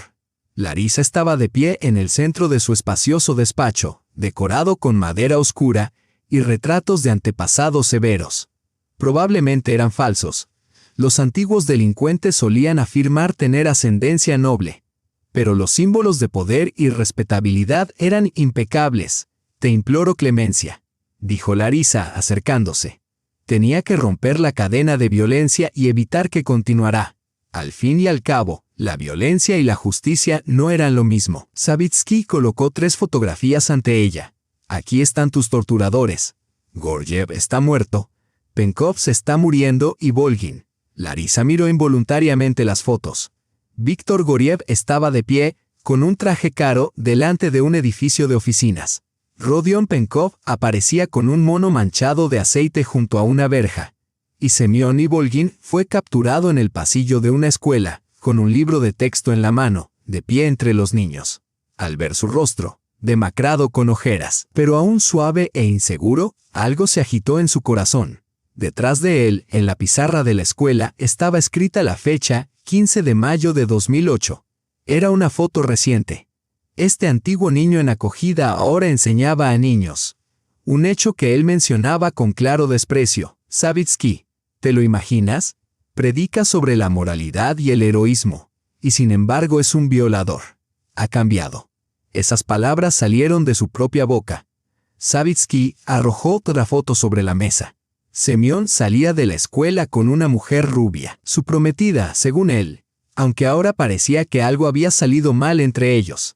Larisa se inclinó para examinar más de cerca a Semyon antes de desviar la mirada hacia la foto de Aglaya, que yacía junto a él, la que le había entregado a regañadientes a su padre tras su primer encuentro. El parecido era sorprendente. Los mismos ojos rasgados, las mismas muñecas delgadas, la misma ligera inclinación de la cabeza. Su corazón dio un vuelco. «Es él», dijo con voz ronca. Aglaya, su hija. Savitsky se tensó. «¿Estás segura?» «Sí, ahora estoy segura». Un pesado silencio llenó la oficina. Savitsky se levantó lentamente de la mesa y se acercó a la ventana. Sus anchos hombros se tensaron bajo la costosa chaqueta, como si se preparara para lanzar algo. «Razón de más para que responda por ello», dijo entre dientes. «No». Larisa negó con la cabeza. «Razón de más para detenerlo por el bien de Aglaya. Si le pasa algo por tu culpa, nunca te lo perdonaré», advirtió con voz gélida. «Y tampoco lo hará Aglaya cuando descubra la verdad y la descubrirá». Savitsky se volvió hacia ella. «¿Se lo vas a contar?» «Ahora no», respondió Larisa en voz baja. «Pero algún día tendrás que hacerlo». Larisa bajó la cabeza. Ya se imaginaba las preguntas que le haría Aglaya. ¿Por qué todos tienen un padre menos ella? ¿Por qué nunca habla de él? Aglaya era una niña inteligente. Algún día lo descubriría y entonces, ¿qué le diría Larisa? La voz de Savitsky estaba teñida de amargura. Que su padre era un violador, un asesino. Larisa se estremeció. Por primera vez, su padre había reconocido en voz alta el papel que había desempeñado en esta historia. «Le diré que las personas cometen errores terribles», dijo Larisa en voz baja, «pero que algunas encuentran la fuerza para arreglarlos y que el perdón no es debilidad, sino la forma más elevada de fortaleza». Su padre la miró larga y fijamente, como si la viera por primera vez.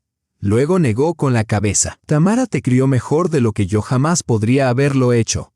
«No, ella no me crió», respondió Larisa con amargura. «Yo me crié a mí misma y luego me arruiné». Savitsky asintió, reconociendo la verdad de sus palabras, y luego volvió a centrar su atención en las fotografías que había sobre la mesa. «Aunque acceda a dejar en paz a Ivolgin», dijo lentamente, «ya es demasiado tarde. La rueda ya ha empezado a girar». «¿Qué quieres decir?» Larisa sintió una oleada de ansiedad recorrer su cuerpo. «He ordenado a mis hombres que lo vigilen», respondió Savitsky evasivamente. «Probablemente saldrá por su propio pie. Le hemos dado suficientes pistas». «¿Por qué?», exclamó Larisa. «Quería que sufriera por el miedo antes de que todo acabara. Pero no tendrá tiempo de terminarlo». En ese momento, llamaron a la puerta y entró Valentín, el hombre que Semyon había conocido en el hospital. El coche del jefe acaba de aparcar delante del estudio de su hija, informó. El tipo lleva 1 hora allí vigilando. ¿Qué hacemos? Larisa se quedó paralizada. Semyon estaba allí, en el estudio de Aglaya. ¿Solo? ¿Está desarmado?, preguntó Savitsky con brusquedad. Sí, eso parece. No hagas nada, dijo Savitsky mirando a Larisa. Todavía no. Cuando Valentín se marchó, Larisa se puso de pie decidida. Se dirigió hacia la salida. ¿A dónde vas?, preguntó Savitsky con voz preocupada. Su padre la llamó. Tengo que hablar con él a solas, dijo con firmeza. Sin tus hombres, sin tu interferencia. No, le bloqueó el paso Savitsky. Es demasiado peligroso. No me hará daño. Larisa miró a su padre a los ojos sin pestañear. Tú mismo has visto las fotos. Es un hombre destrozado y asustado. Hubo una pausa mientras Savitsky libraba una batalla interna. Su habitual ansia de control luchaba con un respeto desconocido por la determinación de su hija. Estaré cerca, concedió finalmente, con voz tensa. No en el estudio, pero cerca, por si las cosas se tuercen. Era un compromiso que Larisa podía aceptar. Asintió con la cabeza, con el corazón latiéndole con fuerza en el pecho mientras salía de la oficina. Habían pasado 10 años, pero el ciclo se había completado. Volvía al momento que había dividido su vida, aunque ahora ya no era la colegiala aterrorizada. Era una mujer forjada por el dolor, que había aprendido a transformar el sufrimiento en fuerza. Al caer el día, los últimos rayos de sol bañaban el suelo de madera del estudio con un suave resplandor color miel. Larisa recogió los retales de tela esparcidos, los colocó en una cesta, apagó la plancha y siguió con su rutina nocturna. Un ritual que le proporcionaba una sensación de paz tras un día exigente. El estudio, impregnado del delicado aroma de las telas finas y un ligero toque de lavanda y vainilla de su perfume, estaba en silencio. Ahora, era un espacio de mujer, de alguien que ya no temía llamar la atención.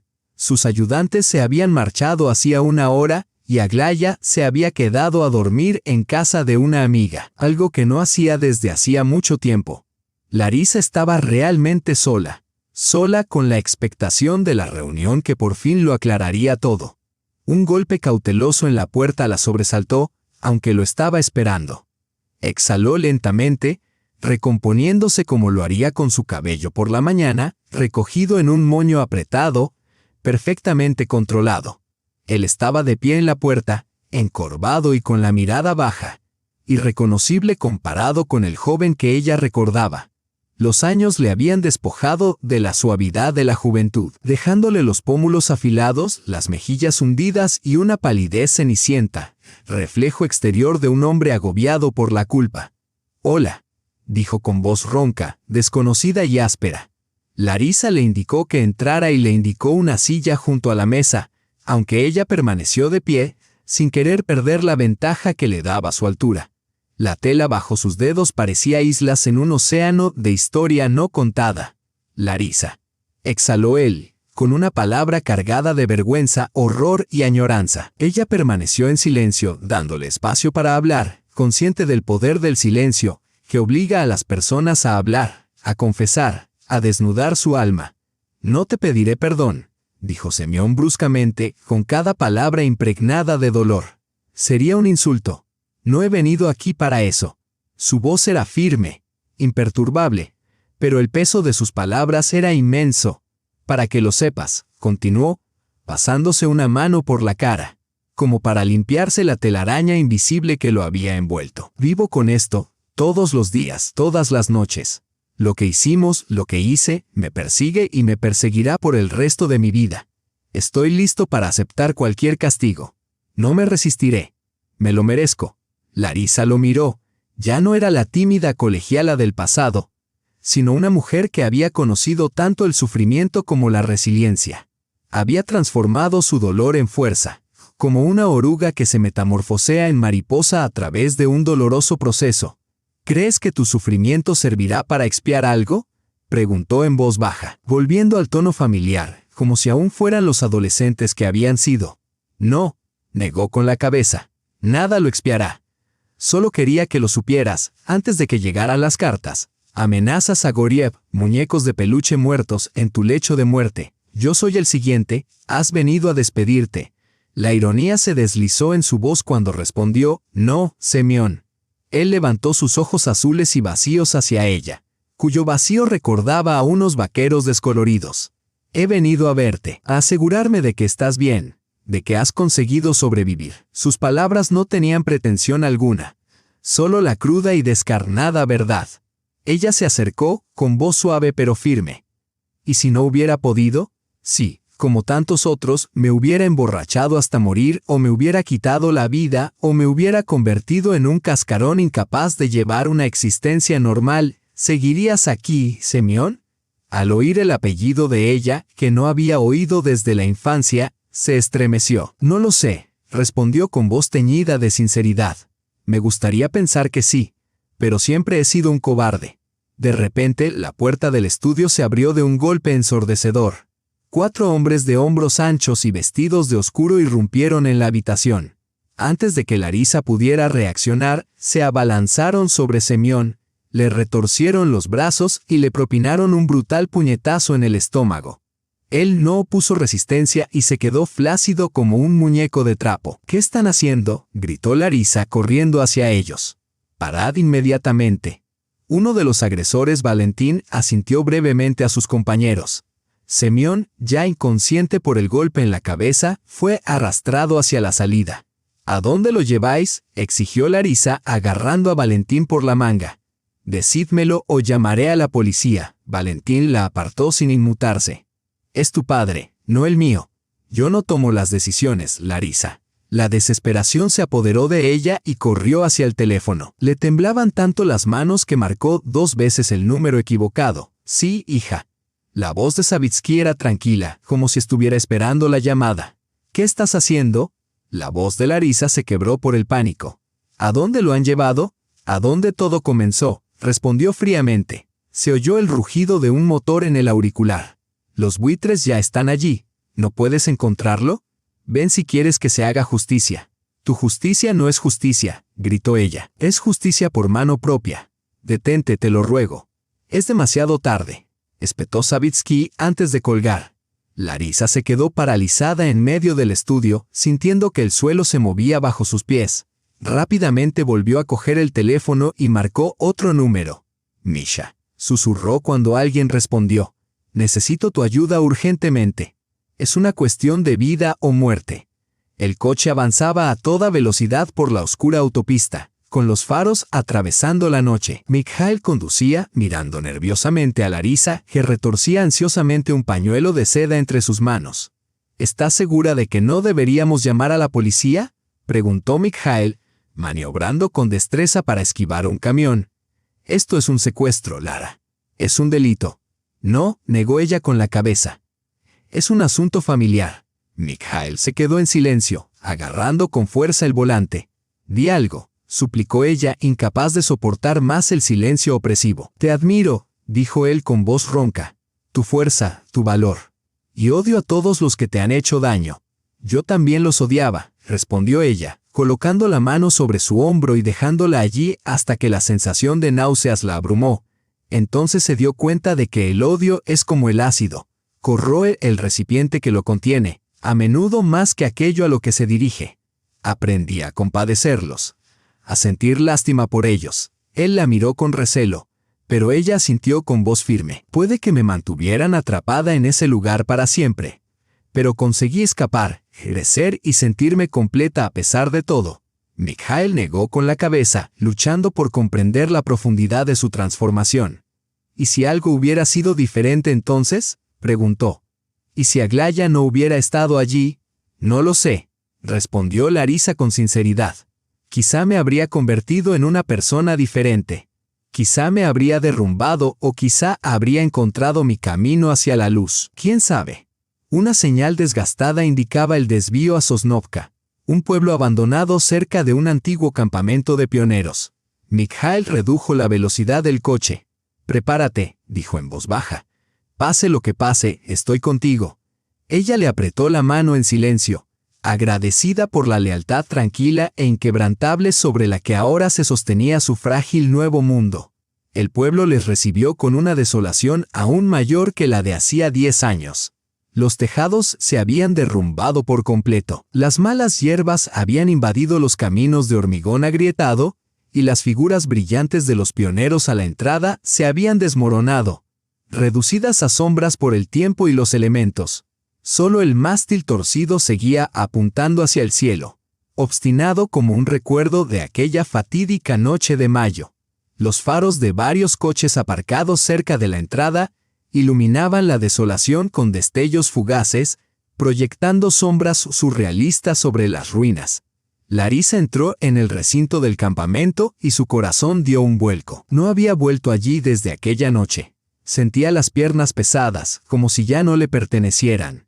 Pero siguió adelante, aferrándose al brazo de Mikhail. Los recibió Valentín, silencioso y sombrío, que los condujo a través del patio de armas cubierto de maleza hasta la antigua pista de baile, donde se desarrollaba una escena lúgubre bajo el duro resplandor de unos focos improvisados. Semyon estaba allí, con el rostro magullado, las manos atadas a la espalda, y la sangre de un corte en la ceja goteándole en los ojos, pero mantenía la cabeza alta, como si hubiera encontrado la dignidad que siempre le había faltado. Pavel Savitsky estaba frente a él, haciendo girar un pesado tubo de plomo, rodeado de secuaces silenciosos, ejecutores sin rostro de la voluntad de otra persona. Y entonces llegó el invitado de honor. Savitsky se volvió y vio a Larisa justo a tiempo. Justo le estaba diciendo al señor Ivolgin cómo respondería hoy por sus pecados. «Padre, detente». Larisa dio un paso adelante apartando la mano de Mikhail, que intentaba retenerla. «Esto es una locura. Esto es justicia», la interrumpió Savitsky con voz fría. «Ojo por ojo, tormento por tormento. Debes sufrir todo lo que tú has sufrido. ¿En qué eres mejor que él?». Larisa se acercó con voz firme. «¿En qué eres mejor que Goriev o Penkova? Tú mismo dijiste que la violencia y la justicia son dos cosas diferentes». «Se merece morir», gruñó Savitsky, levantando el tubo. «Todos se lo merecen igual que tú», gritó Larisa interponiéndose entre Savitsky y Semyon. «¿No le hiciste lo mismo a mi madre? ¿No soy yo el producto de la misma violencia?». Las palabras quedaron suspendidas en el aire, pesadas e implacables, como plomo. La tubería en la mano de Savitsky tembló y se detuvo a mitad del golpe. «Eso es diferente», murmuró, pero la duda brilló en sus ojos. «¿Cómo?», exigió Larisa, manteniéndose firme, negándose a retroceder. «Violaste a una chica de 19 años que te rechazó. Le arruinaste la vida y la dejaste con un hijo al que te negaste a reconocer. ¿En qué eres mejor que Savitsky?». Él retrocedió como si le hubieran golpeado y su rostro se demoró y envejeció ante sus ojos. Lentamente, bajó la tubería que cayó con un ruido sordo contra el cemento. «Yo no». Se detuvo, exhalando con fuerza. «Tienes razón. Soy igual, o quizás peor porque me faltó el valor para expiar mis pecados excepto con sangre nueva». Desde la cuerda, Semyon, débil y maltrecho, graznó. «Aglaya, es mi hija». Larisa se volvió hacia él y sus miradas se cruzaron. No había miedo a la muerte en su mirada, solo una abrumadora sensación de ansiedad. «Sí», respondió ella en voz baja. «Entonces solo te pido una cosa», dijo Semyon con voz entrecortada, llena de emoción. «No tengas piedad ni compasión. Aceptaré lo que sea, pero por favor, no le digas nada. Deja que crea que su padre es cualquier cosa menos un violador. Es mi única petición». Savitsky los miró fijamente, alternando la mirada entre su hija y Semyon, claramente desconcertado. «¿No tienes miedo de morir?», preguntó incrédulo. «Sí», admitió Semyon con sinceridad. «Tengo miedo. Pero lo que más me aterroriza es pensar que algún día mi hija me mirará con el mismo asco que yo veo cada día en el espejo». El viento agitó una bandera Pioneer, raída y casi podrida en el mástil, símbolo de una época en la que prometían un futuro brillante, sin sospechar las manchas oscuras que empañarían el camino hacia él. «¿Dejarás que piense que estás muerto?», preguntó Larisa en voz baja. «Mejor un héroe muerto que un monstruo vivo», respondió Semyon. Algo profundo y casi olvidado se agitó en los ojos de Savitsky, como si se hubiera roto una coraza de hielo. Se acercó a Semyon, rodeándolo como un depredador que evalúa a su presa. Larisa contuvo la respiración, dispuesta a intervenir, pero Mikhail, que estaba ligeramente detrás, permaneció inmóvil, listo para actuar si fuera necesario. De repente, Savitsky sacó un cuchillo del bolsillo y con un movimiento rápido, cortó las cuerdas que ataban las manos de Semyon. «Vete», dijo con voz ronca, «y no te acerques nunca más a mi hija ni a mi nieta». Semyon se tambaleó, apenas capaz de mantenerse en pie, y se tocó la cara donde habían estado las marcas de la cuerda, como si no pudiera creer que fuera libre. «No lo entiendo», murmuró. «Vete antes de que cambie de opinión», dijo Savitsky, volviéndose hacia sus hombres. «Valentín, llévatelo de vuelta a la ciudad. Eso es todo». Semyon dio unos pasos tambaleantes antes de detenerse frente a Larisa. «No puedo pedir perdón», dijo en voz baja. «Pero juro que haré todo lo que esté en mi mano para compensarte, si es que eso es posible». «Vete», respondió Larisa apartando la mirada. «Y vive con ello, como yo lo he hecho durante todos estos años». Cuando se llevaron a Semyon, solo Larisa, Mikhail y Savitsky permanecieron en la pista de baile desierta. «¿Por qué lo has dejado ir?», preguntó Larisa, con la mirada fija en su padre. «Por primera vez me vi a mí mismo en el espejo», murmuró Savitsky, dejándose caer sobre un escalón de hormigón repentinamente envejecido y encorvado. «Éramos iguales, solo que él reconoció su culpa, mientras que yo oculté la mía tras el deseo de poseer. Te castigaste a ti mismo a través de él», dijo Mikhail en voz baja, saliendo de las sombras. «Tu pasado, tus crímenes. Un caso clásico de proyección». Savitsky le dedicó una sonrisa cansada. «Muy inteligente. ¿Eres psicólogo? No tengas miedo», negó con la cabeza. «Quizá sí. Quizá quería matar al joven que había en él, al que le faltaban las palabras, al que tomaba las cosas por la fuerza, al que arruinó la vida de una mujer y luego desapareció sin pensarlo 2 veces». Larisa miró a su padre con ojos desconocidos, como si la armadura de hierro que lo había envuelto durante décadas se hubiera derrumbado de repente. «No lo sé», respondió Savitsky con sinceridad, con una incertidumbre genuina en su voz por primera vez. «No sé qué pasará ahora». El viento se levantó, haciendo que las copas desnudas de los pinos se balancearan. A lo lejos retumbó un trueno, anunciando la llegada de una tormenta de mayo. Les recordó a aquellos tiempos lejanos, pero ahora se encontraban en una encrucijada diferente, cada uno de ellos en el umbral de un futuro desconocido. Mayo ofrecía generosamente calor y luz. Los manzanos del parque cercano al nuevo edificio del centro de recuperación florecían con un blanco tan puro que casi dolía mirarlos. Larisa los contemplaba a través de la amplia ventana del segundo piso, ajustándose distraídamente los pliegues de su vestido azul. Hoy era un día especial.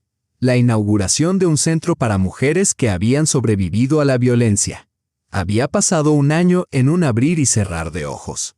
Un año lleno de tantos cambios que, a veces, Larisa sentía como si estuviera viviendo la vida de otra persona. La mañana después de aquella fatídica noche en Orlianok, les recibió una lluvia torrencial.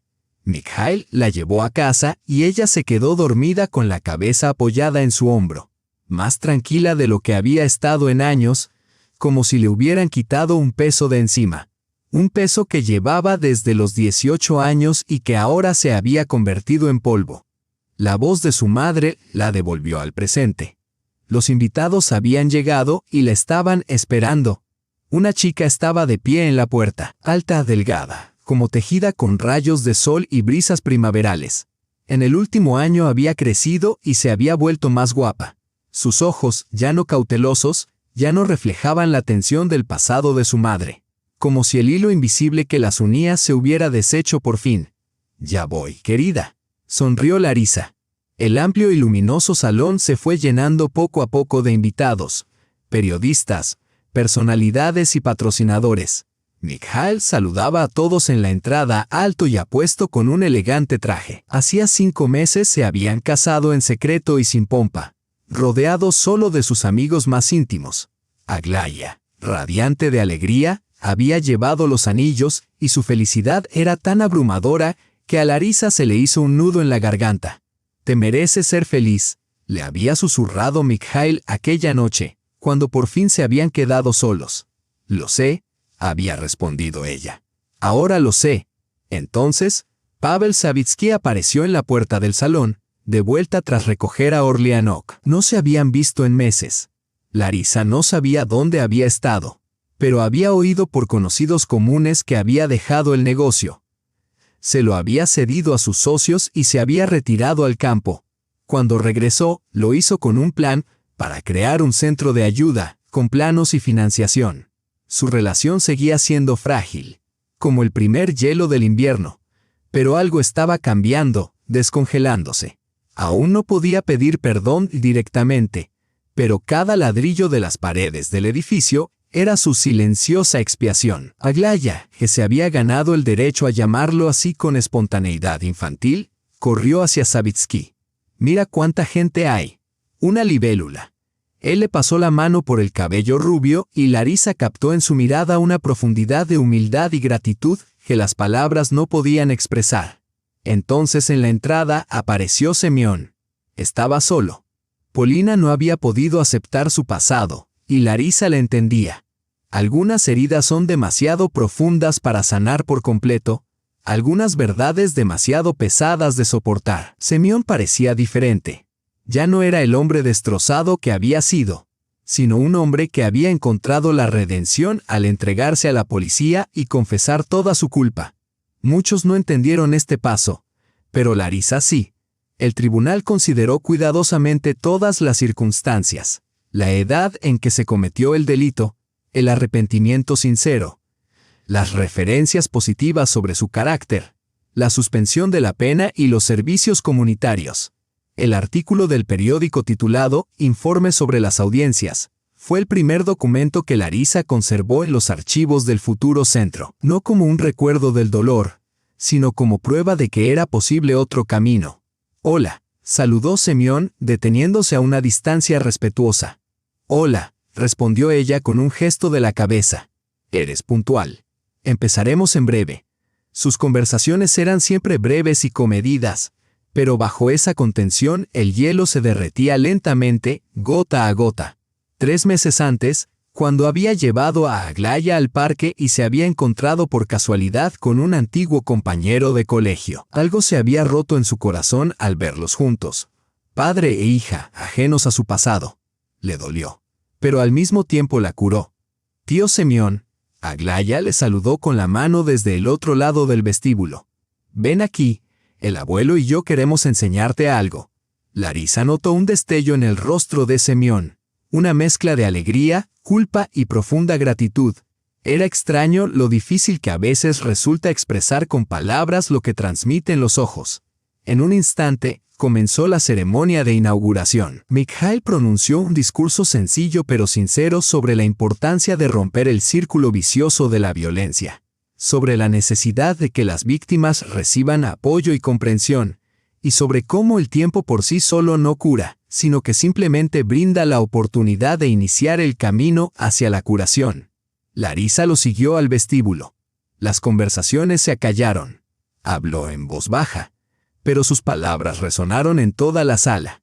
Compartió las historias de las mujeres que habían acudido a ella durante el último año, cada una revelando su pasado, sus relaciones con sus hijas, madres y hermanas y sus luchas por sobrevivir sin saber cómo seguir adelante. «Nuestro centro se llama Renacimiento», concluyó, «porque cada una de nosotras merece renacer, no como víctimas, sino como personas que han soportado dificultades y han salido adelante con la capacidad de amar. Amarse a sí mismas, amar a sus hijos, amar su vida, e incluso aprender a perdonar».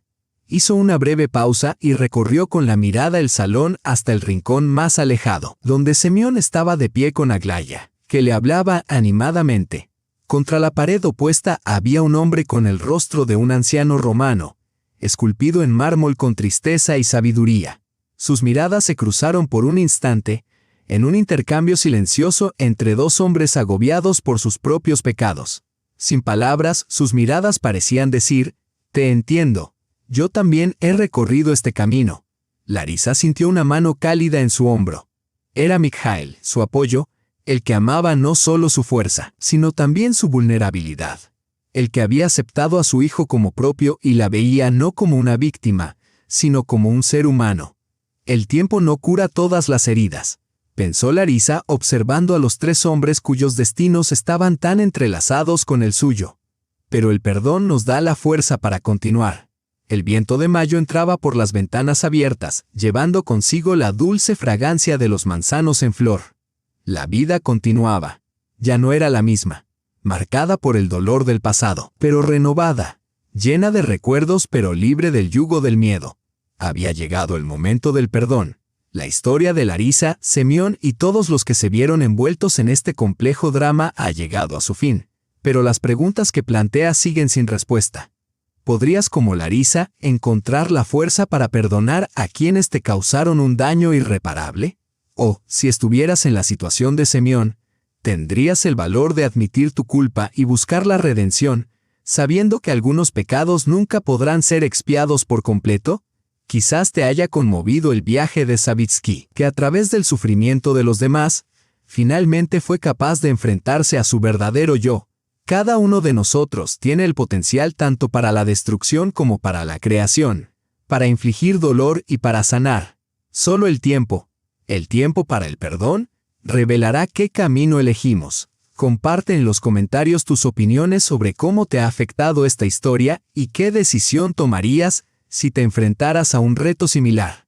No olvides darle a me gusta y compartirlo con tus amigos. Quizá algunos encuentren consuelo en estas palabras o saquen fuerzas de ellas en momentos difíciles. Para estar al día de nuestras nuevas historias, suscríbete a nuestro canal. En la lista de reproducción que aparece a continuación, encontrarás todos los relatos de nuestra colección, cada uno con su propia voz. Todos ellos exploran lo que nos hace humanos: el dolor, la curación, los reveses, el renacimiento y la dualidad entre la oscuridad y la luz que reside en todos nosotros. Nos vemos de nuevo en las páginas de nuestras historias.